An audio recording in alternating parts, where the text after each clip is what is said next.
अल्लाह ही अल्लाह किया करो, दुख न किसी को दिया करो, जो दुनिया का मालिक है नाम उसी का लिया करो।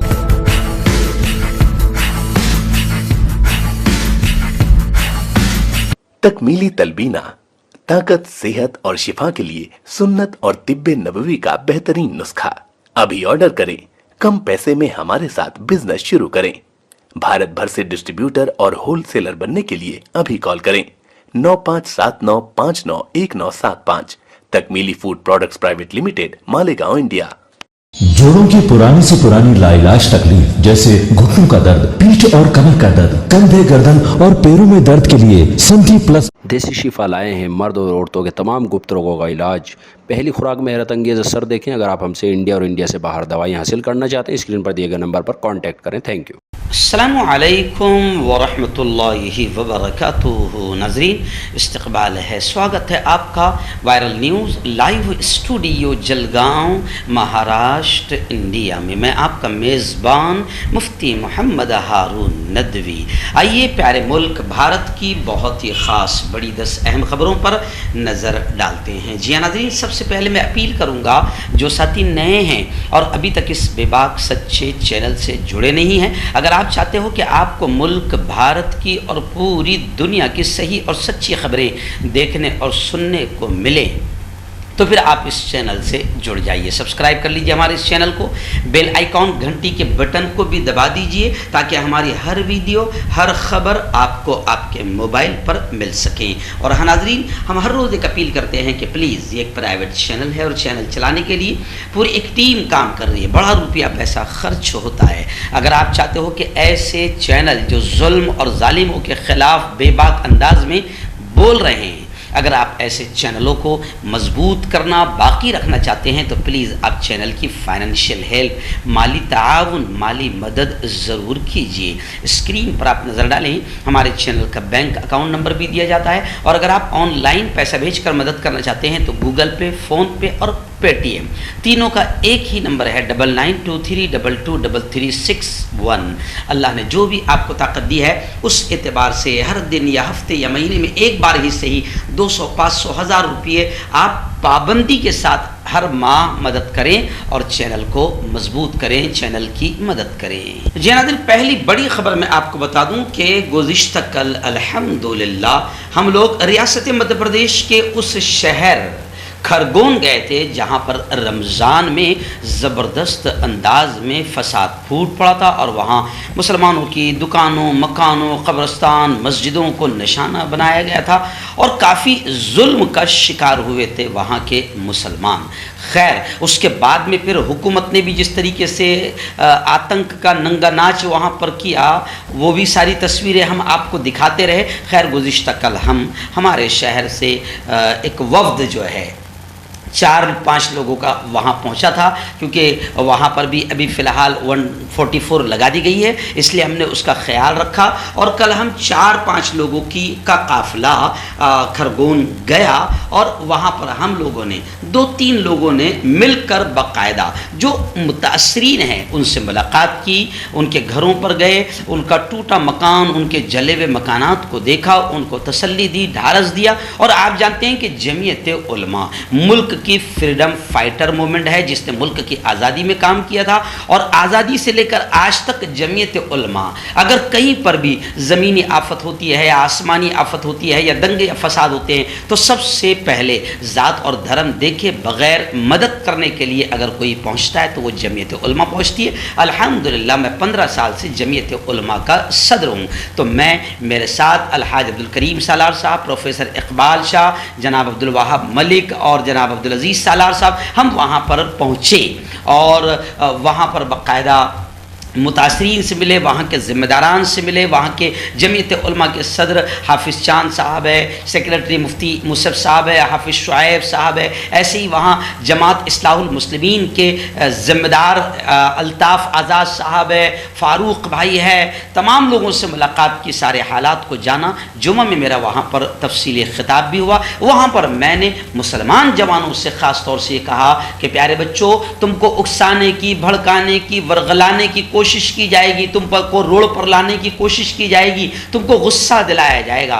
लेकिन प्लीज़ इस वक्त माहौल को आप शांत रखें। हमारा मुल्क बड़ा प्यारा मुल्क है। चंद शैतान अगर नफ़रतों का, दंगे का, फसाद का माहौल बनाना चाहते हैं और फ़ायदा उठाना चाहते हैं, वो किराए के हैं। इसलिए मैंने मुसलमान जवानों से कहा कि प्लीज़ आपको इस्लाम, कुरान, नबी अमन और शांति की तालीम देते हैं। अमन और शांति के ज़रिए से ही हम नफ़रतों की इस आग को बुझा सकते हैं। वहीं पर मैंने मस्जिद में बाकायदा मुसलमानों को ये भी कहा कि पुरअमन माहौल बनाएं और साथ ही तालीम, एजुकेशन, शिक्षण की तरफ आगे बढ़ें। इंशाअल्लाह तालीम आएगी। जो खुदा का पहला हुक्म है वो इल्म हम हासिल करेंगे तो इंशाअल्लाह सारे मसाइल पुरअमन तरीक़े से ऑटोमेटिक हल हो जाएंगे। आइए नाज़रीन, दूसरी बड़ी खबर इस वक्त मेरी निगाहों के सामने आ रही है ज्ञान वापी मस्जिद को लेकर। जी हाँ, आप जानते हैं कि अब बाबरी मस्जिद का तो मुद्दा ख़त्म हो गया। अब कुछ तो चाहिए हमें अपनी राजनीतिक रोटियां सेकने के लिए। तो अभी फ़िलहाल ज्ञान वापी मस्जिद एक अच्छा मुद्दा है, ताजमहल भी बड़ा अच्छा मुद्दा है, ऐसे मथुरा ईदगाह भी मुद्दा है। वैसे हम मरे तक तो हमारे पास में मुद्दे हैं लड़वाने के लिए और अपनी कुर्सी बचाने के लिए। मरे तक तो हमारे पास मुद्दे हैं। हम मर जाएंगे लेकिन मुद्दे ख़त्म नहीं होंगे। हम बेरोज़गारी पर ध्यान नहीं देंगे, हम तालीम पर ध्यान नहीं देंगे। जब श्रीलंका की तरह जब तबाही की तरफ हम बढ़ जाएंगे तब हमारे अंधभक्तों को, गोबर भक्तों को थोड़ी सी अकल आएगी और हो सकता है कि जब तक के देर हो जाएगी। खैर आइए, ज्ञान वापी मस्जिद के अहाते में वीडियोग्राफी सर्वे आज से फिर होने जा रहा है। ऐसे ही मैं आपको बता दूं कि ज्ञान वापी मस्जिद के बाद मथुरा ईदगाह मस्जिद का सर्वे की बात भी सामने आ रही है। और जनाब लोगों ने ये भी कहा है कि नवादिरात और जो दस्तावेजी सबूत है उनके साथ छेड़छाड़ का अंदेशा भी लोगों ने जाहिर किया कि सबूतों के साथ छेड़छाड़ की जा सकती है। एडवोकेट कमिश्नर की तकर्री का भी लोगों ने मुतालबा किया है। वाराणसी की ज्ञान वापी मस्जिद के सर्वे के बाद मथुरा की शाही ईदगाह मस्जिद के भी सर्वे की कोशिशें तेज़ हो गई है। इलाहाबाद हाई कोर्ट में मुद्दई मनीष यादव ने कोर्ट कमिश्नर के जरिए श्री कृष्ण जन्मभूमि से लगकर शाही ईदगाह मस्जिद के सर्वे का भी डिमांड किया है। मथुरा कोर्ट ने उनकी अर्जी को कबूल कर लिया है और मामले की समाअत के लिए 1 जुलाई की तारीख मुकर्रर की है। खैर, ज्ञान वापी मस्जिद का मामला सुप्रीम कोर्ट पहुंचा। अदालत उज़्मा ने फौरी हुक्म जारी करने से इनकार कर दिया। आइए नाज़रीन, तीसरी बड़ी खबर इस वक्त रियासत महाराष्ट्र के औरंगाबाद से हमारे रिपोर्टर उमैर मुफ्ती नईम ने भेजी है। जी आप जानते हैं कि 2 दिन पहले अकबरुद्दीन ओवैसी औरंगाबाद आए थे और वहाँ से फिर इम्तियाज़ जलील साहब और उनका पूरा इमाम का काफ़िला खुल्दाबाद पहुँचा। हज़रत औरंगज़ेब रहमतुल्लाहि अलैह की मज़ार मुबारक पर उन्होंने हाज़री दी। अब जनाब औरंगज़ेब की मज़ार पर हाज़री भी जो है हमारे यहाँ नफ़रतों का ज़रिया बन गई और फिर अकबरुद्दीन ओवैसी के ख़िलाफ़ बयान दिए जाने लगे और एक बड़ा बयान आया है। संजय राउत और नीतीश राणे का बयान आया है। उन्होंने कहा है कि अकबर ओवैसी को औरंगज़ेब के बाजू ही में दफना देंगे।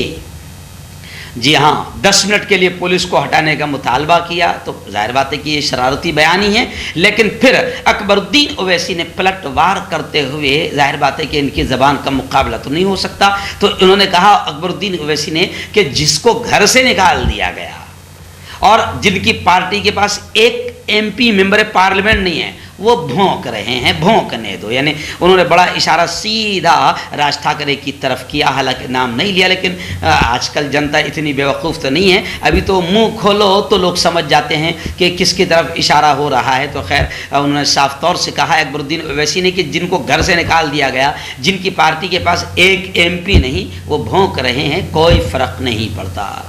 आइए दिन बड़ी खबर इस वक्त आ रही है। जी हाँ, पटना हाई कोर्ट ने सरमायाकारों का पैसा नहीं लौटाने के मामले में सहारा इंडिया के सरबराह राय को गिरफ्तार करने के लिए 3 स्टेट की पुलिस को हुक्म दे दिया है। हाईकोर्ट के जज संदीप कुमार ने जुमा को हर हाल में 10:30 बजे अदालत में हाजिर होने के अल्टीमेटम के बावजूद हाजिर नहीं होने पर सहारा श्री को गिरफ्तार करने का हुक्म दे दिया।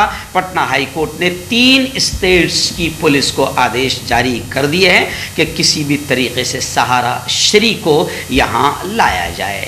आइए नाज़रीन, बड़ी खबर आ रही है रियासत राजस्थान के उदयपुर से। जी हाँ, इस वक्त मैं आपको बता दूं कि कांग्रेस की एक ज़बरदस्त मीटिंग हुई।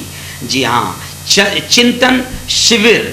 इस मौके पर सोनिया गांधी ने बाकायदा खिताब करते हुए ये कहा कि कांग्रेस पार्टी को मजबूत बनाया जाए। राजस्थान के उदयपुर में तकरीबन 400 कांग्रेस लीडरान की शिरकत के साथ 3 रोज़ा 9 संकल्प चिंतन शिविर का आगाज़ हो गया है। इस आगाज़ से पहले कांग्रेस सदर सोनिया गांधी ने चश्मकुशा खिताब किया, जिसमें पार्टी को मजबूत बनाने के साथ साथ मुल्क के मसाइल का हल तलाश करने का भी अज़्म जाहिर किया। अपने खिताब में सोनिया गांधी ने बीजेपी हुकूमत की पॉलिसियों को भी सख्त तनकीद का निशाना बनाया और उन्होंने कहा कि इस वक्त बीजेपी और RSS की पॉलिसियों की वजह से मुल्क जिस तबाही का सामना कर रहा है, जिन चैलेंजेस का सामना कर रहा है, इस पर गौर करने के लिए ये कैंप एक बहुत अच्छा मौका है। ये मुल्क के इशूज़ पर गौर व फिक्र और पार्टी के सामने मसाइल पर खुद एहतसाबी दोनों के लिए ही एक बेहतरीन स्टेज है। और ख़ास बात कि इस प्रोग्राम में सोनिया जी ने अक़लियती माइनॉरिटीज़ के ख़िलाफ़ जो कार्रवाइयाँ हो रही है, इसको भी अपने एक भाषण में उन्होंने इशारा किया और साफ लफ्ज़ों में कहा कि ऐसा माहौल पैदा किया गया है कि लोग लगातार खौफ, डर और अदम तहफ़्फ़ुज़, इनसिक्योर का एहसास कर रहे हैं। अक़लियती तबके को शातिराना अंदाज में जुल्म का निशाना बनाया जा रहा है। अक़लियती तबका हमारे समाज का ज़रूरी हिस्सा है और हमारे मुल्क में इन्हें भी सबके बराबर हुकूक हासिल हैं। और यही नहीं बल्कि सोनिया गांधी ने दलितों और कबाइलियों, आदिवासियों पर हो रहे हमले का भी तस्करा किया और मुल्क में लगातार बढ़ रही महंगाई के लिए भी मरकज़ी हुकूमत को जिम्मेदार ठहराया। आइए, आप जानते हैं कि इस वक्त दिल्ली से लेकर गुजरात तक फ़िलहाल बुलडोज़र वाली घटिया सियासत शुरू है। लेकिन अब इस वक्त बड़ी खबर मेरी निगाहों के सामने आ रही है कि अब ये कहा जा रहा है आम आदमी पार्टी की जानिब से भारतीय जनता पार्टी की हुकूमत वाली कॉरपोरेशन को चैलेंज करते हुए अब ये कहा जा रहा है कि अगर बीजेपी सदर के गैर कानूनी घर और उसके ऑफिस को मुनहदिम नहीं किया गया तो फिर आम आदमी पार्टी खुद बुलडोज़र चलाएगी। यानी दिल्ली बीजेपी के अध्यक्ष के गैर कानूनी घर और ऑफिस को गिराने का और बुलडोज़र चलाने का मुतालबा भी ज़ोर पकड़ रहा है, क्योंकि बुलडोज़र फ़िलहाल अक़लियतों के मोहल्ले में ही ज़्यादा जा रहा है। और मनीष सिसोदिया जो आप पार्टी के लीडर है और नायब वज़ीर आला दिल्ली के, उन्होंने बुलडोज़र मुहिम पर तबसरा करते हुए कहा कि बीजेपी फ़िलहाल 70% आबादी को बेघर करने की तैयारी में है। उन्होंने कहा कि 60 लाख लोग दिल्ली की कच्ची कॉलोनियों और कच्ची बस्तियों में बनाए गए मकानात में रहते हैं और बीजेपी इन सब को तोड़ने का मंसूबा रखती है। नाज़रीन, आइए एक बड़ी खबर आ रही है। आप जानते हैं कि हर महीने के आखिरी इतवार को मोदी जी उनके मन की बात करते हैं वतन वालों से, तमाम भारतीयों से। हालांकि मैंने भी आज तक नहीं सुना है, कई लोग तो बाकायदा सुनना ही नहीं चाहते, लेकिन वो उनके ही मन की बात करते हैं। लेकिन एक अच्छी खबर मेरी निगाहों के सामने भी आ रही है कि मोदी जी ने अपने उस मन की बात प्रोग्राम के लिए अहले वतन से यानी हम तमाम से तजवीज़ें मांगी है कि आप राय मशवरा दें मन की बात में, फिर वो बात करेंगे भाई क्या चीज़ें हैं।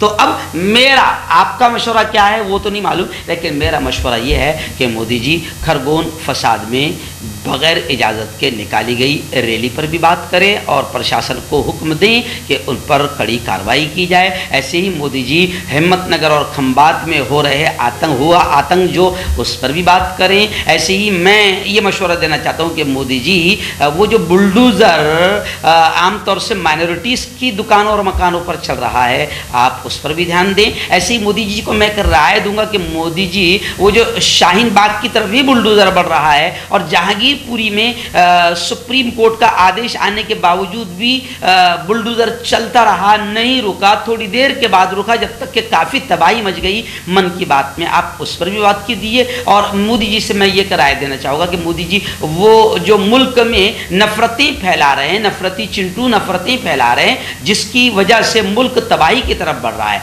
मैं राय दूंगा मोदी जी को कि मोदी जी आप तो खुद हमसे भी ज़्यादा समझदार हैं, क्योंकि आप वज़ीर आज़म हैं, तो आप श्रीलंका के हालात को तो आप देख चुके हैं। इसलिए हम आपसे गुजारिश करेंगे कि आप महंगाई पर कंट्रोल कर लीजिए और मुल्क में अमन व अमान को लाने के लिए ये जो आतंकी किसी भी मोहल्ले में अल्पसंख्याक के मोहल्लों में घुसकर नारेबाजी करते हैं और गलत गलत भड़काऊ नारे लगाते हैं और कहीं पर भी घुसकर झंडे लगाते हैं, तो मोदी जी आप इनको भी रोकने के लिए मन की बात में कुछ आप ज़रूर कहें। हमें पूरा यकीन है कि मोदी जी अगर मन की बात में अगर ये बातें कहेंगे तो मुल्क में अमन व अमान आ सकता है, क्योंकि मोदी जी को मैं भी मानता हूँ और मेरी तरह बहुत सारे लोग भी मानते हैं। आइए नाज़रीन, इस वक्त बड़ी खबर आ रही है रियासत जम्मू कश्मीर से, जहाँ कश्मीरी पंडित कत्ल मामले को लेकर पंडित भाइयों ने ज़बरदस्त अंदाज में एहतजाज किया। वो एहतजाज पर लाठीचार्ज भी किया गया। भीड़ को मुंतशिर करने के लिए पुलिस ने आंसू गैस के गोले भी दागे हैं। लेकिन मैं आपको बताऊं कि इन तमाम मामलात को लेकर नेशनल कॉन्फ्रेंस के लीडर का बड़ा बयान आया है। जी हाँ, उमर अब्दुल्ला का बड़ा बयान आया है और उन्होंने साफ तौर से खुलकर इस बात का इजहार किया है कि कश्मीर नॉर्मल सी अमन से कोसों दूर है। यानी कश्मीर में अमन का माहौल आम नॉर्मल अमन का माहौल और नॉर्मल हालात नहीं है। उमर अब्दुल्ला ने यहाँ तक कह दिया कि टारगेट किलिंग का सिलसिला जारी है। उन्होंने कहा कि हमारे भाई राहुल को कल अपने दफ्तर में और रियाज अहमद ठोकर को उनके घर में मौत की नींद सुलाया गया। इसको लेकर उन्होंने कहा कि टारगेट किलिंग का सिलसिला कश्मीर में जारी है। उन्होंने कश्मीरी पंडितों के खिलाफ जो ताकत का गुज़िश्ता कल पुलिस की जानिब से, हुकूमत की जानिब से बेतहाशा इस्तेमाल किया गया और पुलिस एक्शन किया गया, इसकी शदीद अल्फाज में उमर अब्दुल्ला ने निंदा भी की है, मजम्मत भी की है और कहा कि ये इंतहाई शर्मनाक बात है। आइए बड़ी खबर इस वक्त निगाहों के सामने आ रही है। जी हाँ, आप जानते हैं कि हमारे इस प्यारे महाराष्ट्र में भी लगातार अमन को ख़राब करने के लिए नफरती भोंगा बज रहा है और नफरती भोंगे बजाए जा रहे हैं, लेकिन एक तरफ बाकायदा सरकार भी हर तरीके से इन नफरती भोंगों के आवाज़ को दबा रही है। अमन कमेटी ने भी ईद मिलन का प्रोग्राम लिया, जिसमें पुलिस कमिश्नर संजय पांडे भी वहाँ मौजूद रहे और उन्होंने कहा कि मुंबई शहर में हर कोई पुरसुकून माहौल में रहना पसंद करता है, बल्कि पूरे मुल्क में मुट्ठी भर, उन्होंने कहा कि मुट्ठी भर शरारती लोग हैं जो शहर का माहौल ख़राब नहीं कर सकते हैं। और वहीं पर मैं आपको बता दूं कि जो नफरती भोंगा फिलहाल बज रहा था तो उसको तो दबा ही दिया गया है, लेकिन अब ये नफरती भोंगा फिर अयोध्या जाकर एक और माहौल को ख़राब करने की कोशिश कर रहा है। तो अब वहाँ पर खुद हिंदू भाई इनका जवाब दे रहे हैं। तो वहाँ के एक बीजेपी के सांसद ने साफ तौर से कहा है कि जब तक के उत्तर भारतीयों से माफ़ी नहीं मांगेगा राज ठाकरे, वो यहाँ आ भी नहीं सकता है। तो चलो, पहले तो बीजेपी के यूपी के सांसद ने ये बात कही थी, लेकिन अब यूपी के एमपी के बाद अब महाराष्ट्र के जो लीडर है अठावले, उन्होंने भी साफ तौर से कहा कि राज ठाकरे को उत्तर भारतीयों से माफ़ी